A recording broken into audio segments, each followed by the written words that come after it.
Today I will be doing a quick video of black southeasters and northwesters. In the previous video we talked about southeasters and the reason why they cause fair weather. Today we'll be talking about black southeasters and northwesters.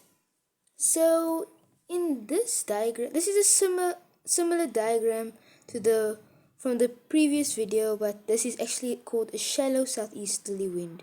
So before we go into black southeasters, let's first talk about a shallow southeasterly wind. So as you can see the inversion to make the clouds quite low, and this means very low instability. So as the winds, they will blow at a lower altitude, and as they blow moisture at a lower altitude, the air will rise, but not as further as the inversion line. So there will be no tablecloth, because this is actually called a shallow southeasterly wind. So instead of a tablecloth, there will be an inversion of clouds forming in a straight line, fog clouds and stratus clouds.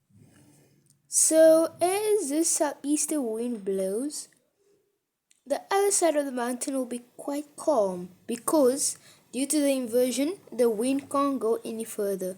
So shallow southeasterly winds, they are not uncommon. It's not always that a southeasterly wind will produce a tablecloth. So now we will be going to the interesting part, and we'll be talking about black southeasters. So I'm not sure if you guys will be able to see this, but I'll try and explain this to the best of my ability. So this system here is a high pressure system. This is a low pressure system. Low pressure system winds, they travel clockwise, and high pressure system winds, they travel anti-clockwise. So this is clockwise if you look at the clock. And as this wind travels clockwise, you can see here, this is the Western Cape, and these winds are traveling clockwise in a southeaster. So they call it the black southeaster. But now, this is not just a low pressure system, it's actually a cutoff low pressure system. And a black southeaster actually is a southeaster, but actually produces rain. So a cutoff low pressure system and a high pressure system, they actually differentiate, and I'll talk about that in a different video. But as you can see, this low pressure system, so if there's a southeaster wind associated with a cutoff low, it means there is a black southeaster that will be blowing. And this black southeaster is not just the normal southeaster wind that you see in the summer, but it's actually a black southeaster, which means a southeaster that produces rain, thunder, like heavy rain, thunder, and also damaging winds at the same time. So black southeasters, they more common in the spring and in the autumn, in the fall. So just watch out for that. So black southeasters, they're actually responsible for the Laingsburg floods late in the 1900s. So those Laingsburg floods, they were caused by a cutoff low black southeaster storm. So that is what a black southeaster is, and we'll be talking more about that in different videos. But for now, I'm just doing a short video about the black southeaster to summarize. So now we move on to a northwester wind. So northwester winds are the opposite of southeasters.